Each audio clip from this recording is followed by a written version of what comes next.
Okay, good afternoon, everyone. Welcome to Mondays at Noon. I'm Dr. Molly Pepper. I'm the Associate Dean here in the School of Business, and Mondays at Noon is our weekly forum where we gather as a community and talk about things that are important to us.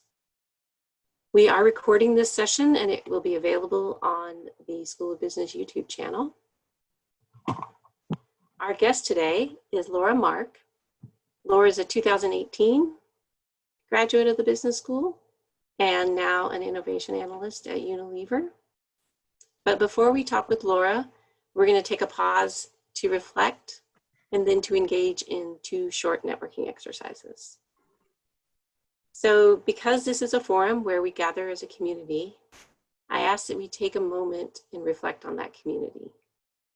So many of our community members are impacted by the wildfires and the hurricanes. So please join me in just a moment of silent reflection in support of those who are impacted and with gratitude for those who are working to help.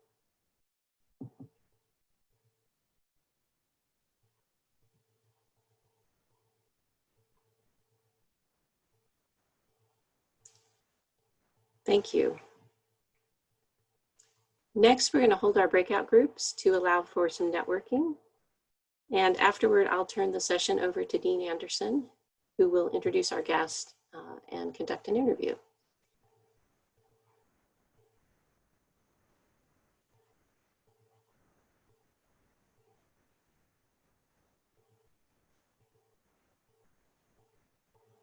Hey, welcome back, everyone. Thank you for participating in the network groups. I hope that you now know a few more people on the Zoom. Now I'm going to hand it over to our Dean, Dr. Ken Anderson, to introduce this week's speaker. Well, thank you, Molly, and thanks to everybody for taking the time to be with us this afternoon. And really happy to introduce or reintroduce to some of you Laura. Laura is class of 2018, if I recall correctly, and a business major in operations, a minor in sustainable business, and also part of the Hogan Entrepreneurship Leadership Program. So I'm trying to find, there's Laura down there in my lower right-hand corner, and she's in New York City. Where do you live in New York?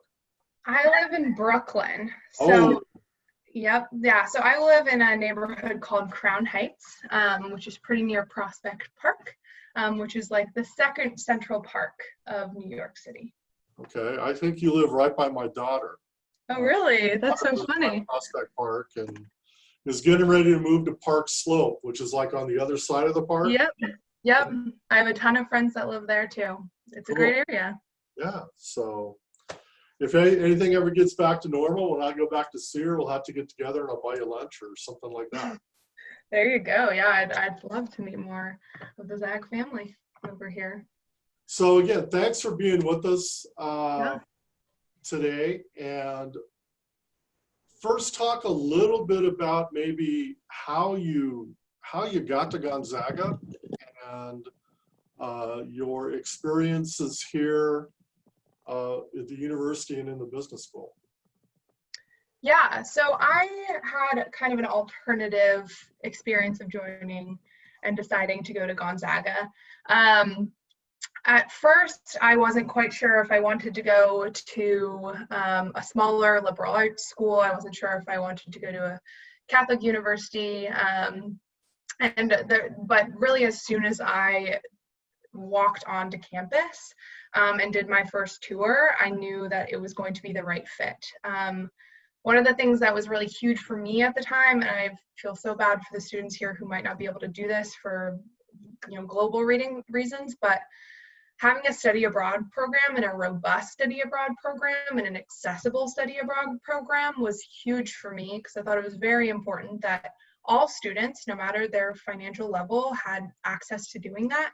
And every single one of my friends that I made, I know did study abroad. So that was a huge component for me. I also have a learning disability, and Gonzaga had a really awesome program to make sure I was supported, and teachers that I felt were willing to work with me on my reading disability. So that was huge for me too. And then class sizes were also very important for that same reason. But beyond that, I really loved the outdoors program. I enjoyed doing Goob my freshman year. And honestly, I thought the Hogan program was also very interesting because I knew I wanted to do stuff with entrepreneurship when I was coming in. That's all I really knew, is that entrepreneurship was interesting. And that's kind of the angle that I approached Gonzaga at. Cool. Yeah. So talk a little bit, I know one of the things that came to my attention, and I think it probably had some role in your interest in sustainability. Talk a little bit about the Real Food Challenge, what that was. Yeah. So this is something that's interesting. So one portion of things when I was joining Gonzaga is I was starting to care a lot more about food justice and this concept of the impact of food on social justice. And I looked at our dining facility, and there was a lot of signs that had really awesome information about, like, you know, things looked local and sustainable. But then in College Hall, I saw a sign that basically said, "Come learn about how we can make our dining hall more sustainable." And I was under the impression that it already was very sustainable. So I went to a meeting that was led by an organization called the Real Food Challenge, which is an organization that helps students advocate for healthier and more sustainable food on their campus. And Gonzaga had agreed to transitioning 20% of our food to being either local, humane raised if it's meat, fair trade for some goods, or ecologically sound. Mostly that gets translated to organic. So we were gonna have 20% of the food purchased in our whole dining hall be that. But at the point that our campus was at when I joined the Real Food Challenge, we were at roughly 5%. So throughout my time at Gonzaga, honestly, the way that I showed my love for my university was by challenging the school to be better. And this is something that I would highly encourage all students to do, is to challenge your university to be as best as you can. And that's the way that I showed my love for Gonzaga, was through committing to the Real Food Challenge. And we were able to make massive, awesome changes in our dining facility. At this point, we have made the 20% number. It was 20% by 2020. And I know that the dining facility is just looking to grow beyond that at this point. But that is how I got involved in procurement and understanding more about what it looked like to actually change a supply chain structure. Okay. So you talked a little bit about Hogan and being interested in entrepreneurship, and Yep. you just got done talking about sustainability. How did operations and supply chain get in there? Well, pretty much what happened was Professor Bequery saw that I was doing stuff with the Real Food Challenge, and she came up to me after class one day. I was in a statistics class with her, and she basically said, "You know what you're doing right now is supply chain. This is procurement, so you should be doing supply chain." And so now I'm doing supply chain. Pretty much that is how it happened. I knew I wanted to make actual physical changes in a company, and I knew I wanted to do it in relation to sustainability. And Professor Bequery convinced me that supply chain was the best way to do it. And I would try and convince all of you that that is true today. But yeah, that's honestly how supply chain got involved. I never would have even thought to go into supply chain if it weren't for her. Okay, that's a great story. Yeah. So Unilever is one of the biggest conglomerates out there. For members of our audience that maybe didn't look it up, I mean, you've got brands like Lipton, and Ben and Jerry's and Dove, all under the Unilever umbrella. How did you end up with them? By bugging people. That's how I got with Unilever. No one from Gonzaga had ever worked at Unilever before. So the top thing that I would say to students, if you're interested in a company that no one has ever worked at from Gonzaga, you don't have connections there, just start bugging people. LinkedIn is an awesome place, especially right now. People are checking it. And I applied to a co-op position at Unilever, which isn't a big thing in the West Coast, but it really is in the South and on the East Coast. It's basically like an extended internship, so it's 6 months as opposed to 3 months. And even though they specifically said in the job description that I had to be in school while I did it, I just didn't really listen and still applied.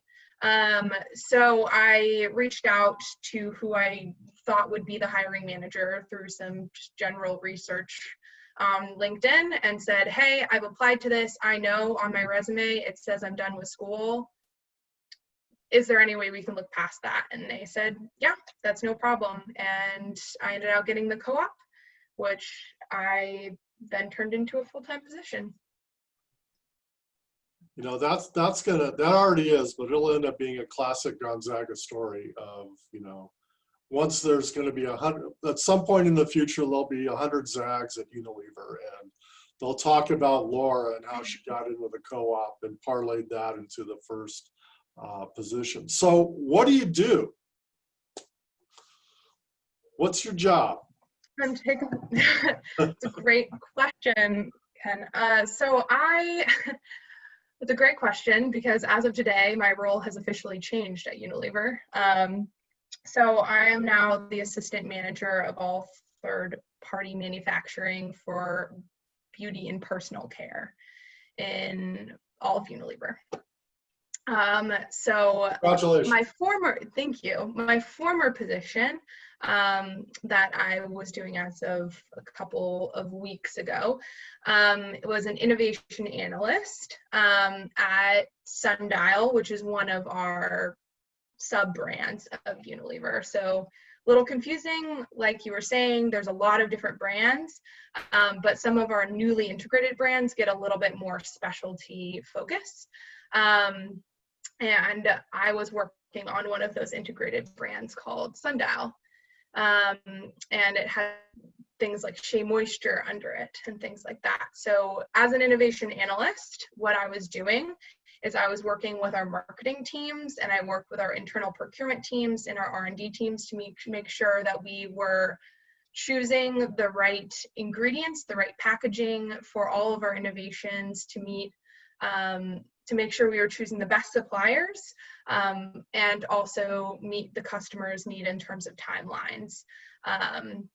So expediting things, making sure that as we were creating this new product, we're creating the best new product possible. And so putting you on the spot, yeah. What do you think you're going to be doing tomorrow? Well, that's to be said. On this new team, basically my role will be to manage certain third parties and make sure, so third party manufacturers, for those who don't know, basically a business that's a third party manufacturer, we will create an item and if we don't have manufacturing space or if we don't have that specialty kind of manufacturing, we'll go to a third party and ask them to make it. So a great example would be deodorants. So anything that Unilever makes that's a deodorant, someone else actually produces it for us. So that's kind of a fun fact. But so I will be managing some third-party manufacturers and negotiating on contract prices, and I will also be doing deeper data researching. into basically just what our production looks like there, in terms of the exact number of ingredients we're working with them to make sure to optimize our negotiations. So one thing we try to talk about at some point in these programs, and a little bit unusual in your case, because I think you're the first person in this situation, you're starting a new position 6 months into COVID. Yeah. And so you're gonna be doing things a certain way because of the pandemic. Mm-hmm. Will that change a lot when we come out of the pandemic? So for example, you'll do a lot of stuff I assume by Zoom now, but when we're out of this, will you be on an airplane more, for example? So no, and Unilever was already very much set up for this scenario, which I feel very grateful for. We already were doing a lot of things over Zoom. We were already working from home whenever folks wanted to.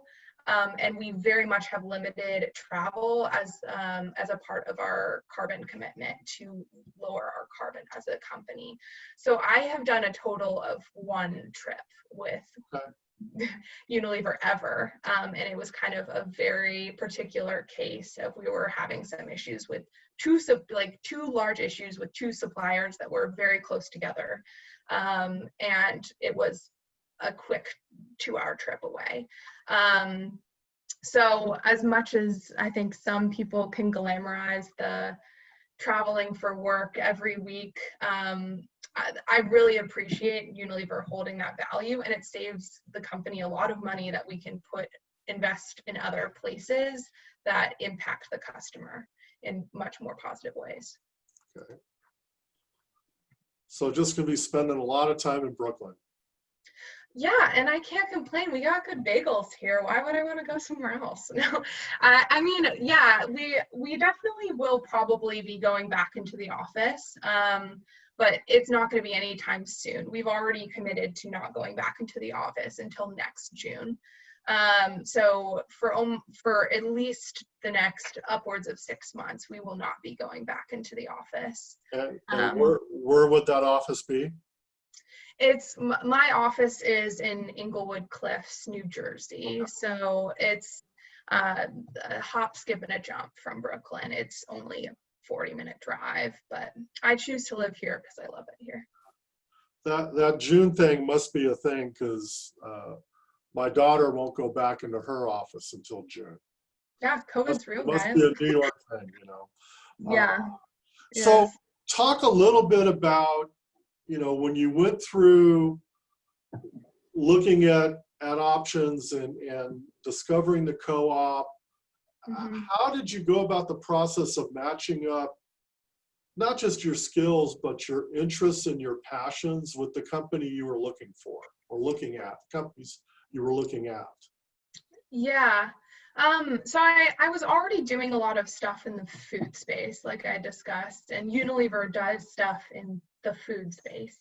And when I was looking for a company, I was looking for a company that had a mission that I could align with, had sustainability goals, but I was also looking for a company that was incredibly not perfect in my eyes. So I think it's very important when you're looking for a job or a company that you want to work for, if you look at that company and you're like, wow, that company is doing everything right, they're perfect, I love them, what can you bring to the table? If you think that they're perfect, then what would you be doing to make them better? So there's a lot of companies and organizations that I saw as doing awesome work, and I didn't want to change that work. But Unilever isn't perfect. Unilever needs to change in a lot of ways, and that's why I'm here. I'm here to change Unilever. So it was Unilever I found to be that perfect balance of it had food, but it wasn't just food because I didn't want to put myself in too much of a niche of being that girl who likes doing food sustainability. So now I'm doing a bunch of other things, mostly in personal care to expand my reach. But it still had a culture that I fit into. It has a culture that I can show up to and feel present in, and not slightly apart from because of my goals and values. Oh, I think you're muted. Was there anything in that search process that was more impactful than other things? I mean, you mentioned their mission and things like it was, but maybe there was a person you talked to, an article that you read that made you think this is the non-perfect place for me? I think Unilever is notorious for claiming itself to be a sustainable company. I think it's hard to find a sustainable course or a business course that talks about sustainability and it doesn't mention Unilever. So I thought it was really interesting to be in a space where a company was making a lot of claims, but a lot of the time in those classes, it was hard from a customer perspective, or from when you're analyzing the claim, it was hard to always see how robust that claim actually was. So I think I had been hearing Unilever over and over for years, especially I studied abroad in London. Unilever's huge there. Everyone's talking about it all of the time. So I think between those two things, it was just a name that had come up over and over. But there were other companies that I was looking at just as equally. It just, Unilever was the one providing the most immediate opportunity through their co-op program. Okay. So you seem to kind of have a good handle on what it is that you want, and you're figuring out good strategies and tactics of going after that. Have you always been that way, or is that something that you kind of came into during college, during high school? Or did you have the lemonade stand or whatever it was when you were 4 and you were rocking that? I think it's a mix between those things. I've always been outspoken when I don't think something is right. I've never been particularly afraid of like hierarchy. So I think those things are innate things. But at the same time, no, I didn't know what I wanted. And I think I still am not entirely sure exactly what my career will look like, but I am continually looking for mentorship and looking for people who I'm finding are giving me good advice. So like for example, Jennifer and Jenny, another really great Gonzaga grad, she works at Starbucks. She came and talked to our Hogan class. I saw what she was doing in supply chain, and I knew that I needed to learn from her. So I've been talking with her, and she's been an awesome mentor of mine. Like I was saying earlier, I absorbed like a sponge the advice from BigQuery to go into supply chain. So I look for people continuously who are looking to give me advice that will grow me and will challenge me. I think I've always been passionate though. Like I find it hard to be the silent person in a room when decisions are being made. So I think in that way, I've always been quite outspoken, but I still wouldn't claim right now I know exactly what my futures looks like, but I know what it takes to get there. Okay. So you mentioned a couple things. You've mentioned the mentoring and getting advice, and of course that brings up the networking word, which for a lot of students is really scary. Okay. Mm-hmm. When someone comes to you and says, yeah, I hear about networking all the time, and I hear how important it is, and you've got your personal story, Laura, but I just don't know how to do it, or I'm a little bit afraid. What types of things do you say in response to that? Yeah, I mean, I think it heavily depends on the circumstance, right? Like if you say you're in a scenario in which you're just in a group networking, the most common thing I would say is don't look for people that you can get something from, look for people that you can give something to, and that you can find commonalities between, because that's real networking. I think a lot of the time, like, I honestly have rarely called Jenny my mentor because first and foremost, she's just an awesome friend. Like at this point, she's just a really good friend of mine. And a lot of my friends, I would also say, are mentors. People don't have to be older than you. They can even be younger than you and be a mentor. I think that delineation is just odd and needs to be thrown out.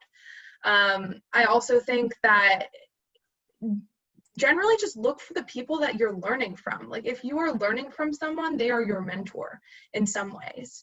And one person doesn't have to be your mentor for all things. I have friends who are great financial mentors, who are great at talking to me about how to negotiate on, contracts and things like that. I have other friends who are really good leadership mentors. And I have other friends who are just, I learn other random things from all the time.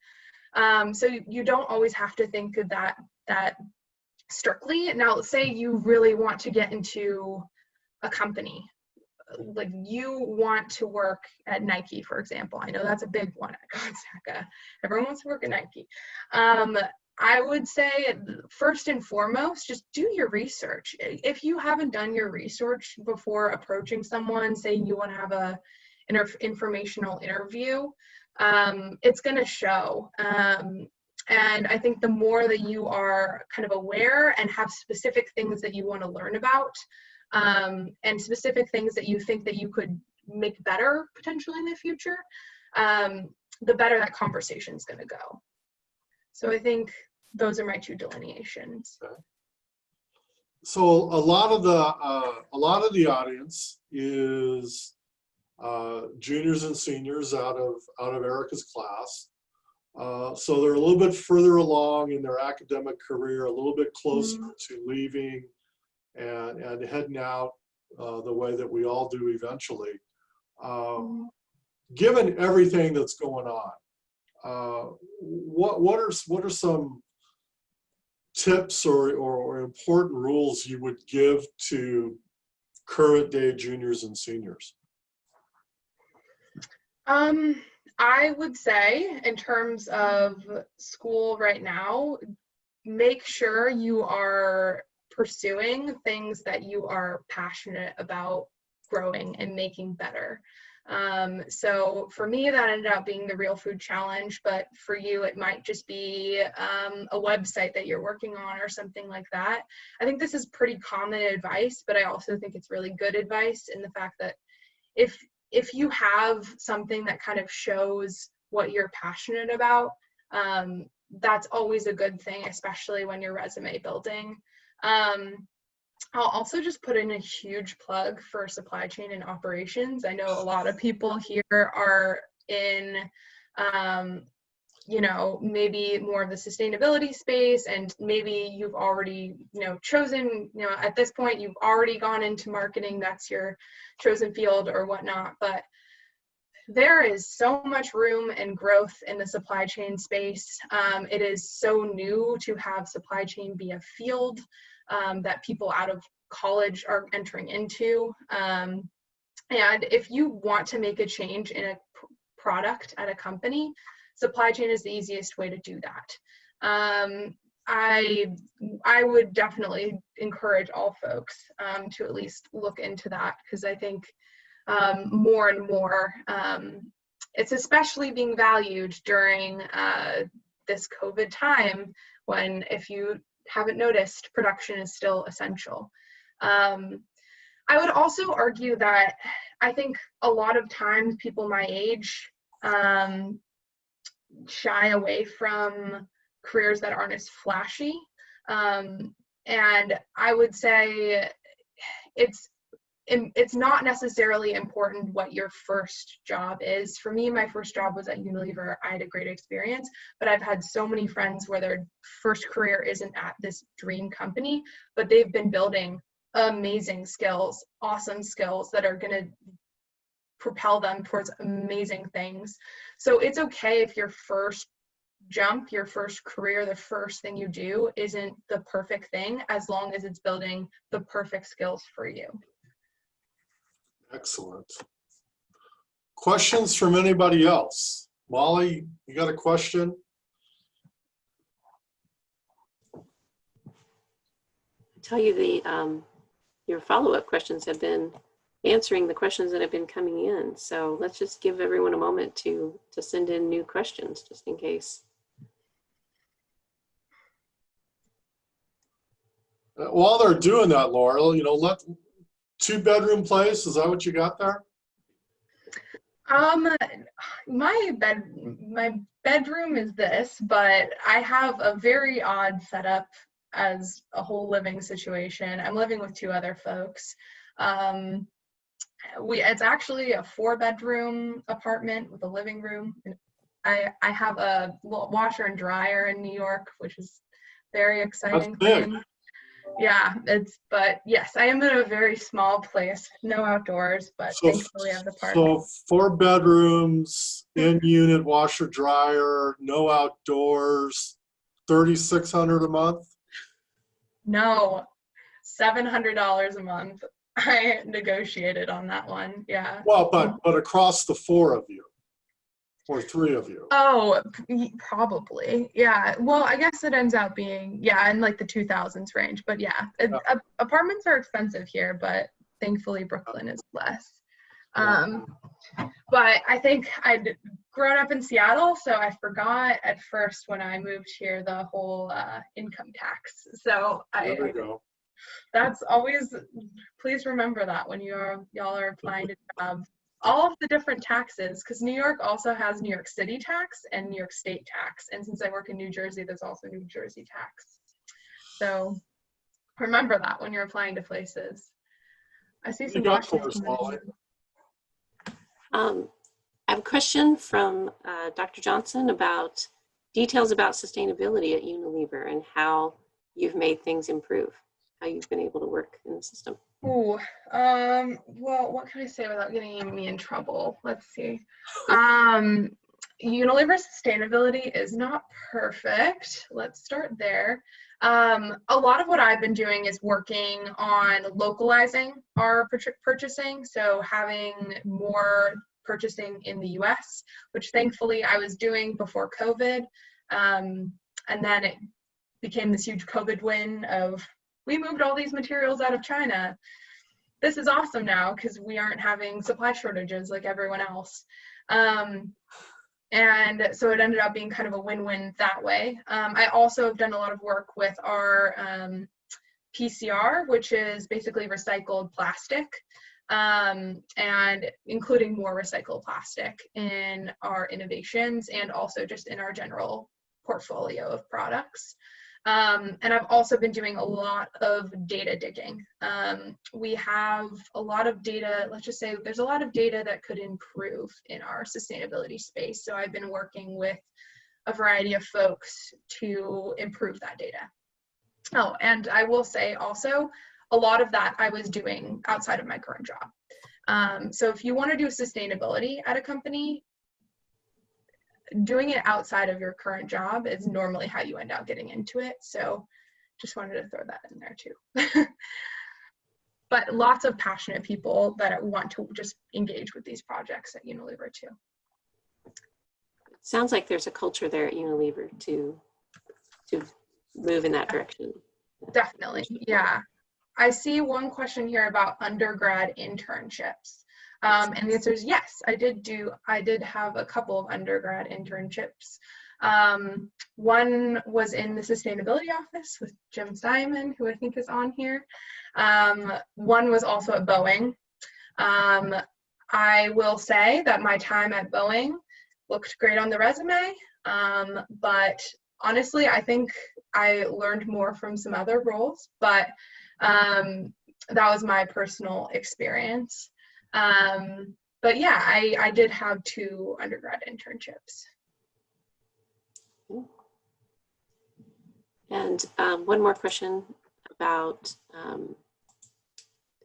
beyond your business classes. Mm-hmm. Student asking, you know, from the university core, was there a big lesson or a class that really stood out?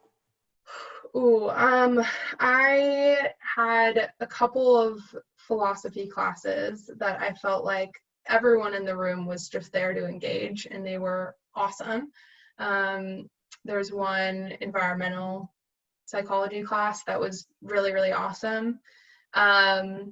I think I learned a lot about meditation and time with myself through my ceramics minor that honestly kept me sane. And I think it's really important to build those hobbies that keep you sane. I loved my Hogan cohort, and I still chat with all of them. And I learned how to make a dang good presentation, which it's shocking how much a good presentation is the make or break in a company like Unilever, especially when so many people are so bad at them, even at corporate companies. Yeah, but I mean, so many little things from different classes all across the board, but those were a couple, I would say. Those are great examples. Thank you. Yeah, of course. Any other questions? Okay, Ken, back to you. Any other questions for Laura? It's getting to be late on the East Coast. Yeah, it is. It was almost 4, but believe it or not, it's not the end of my workday yet. Well, thank you so much, Laura, for taking the time to be with us today. Great conversation, great insight. And as you start that new position, we want to wish you the best of luck. Oh, thank you so much. Yeah. You know, if I crash and burn it, I bet you will quickly see that on my LinkedIn. But it'll go well. I'm not too worried. I'm sure it will. So thanks everybody for taking the time today, and stay well and be safe. And we'll see you next Monday when we have what, Molly? Careers in finance. Careers in finance. First virtual presentation of that ever, so that'll be good. So have a good day, and thank you, Laura.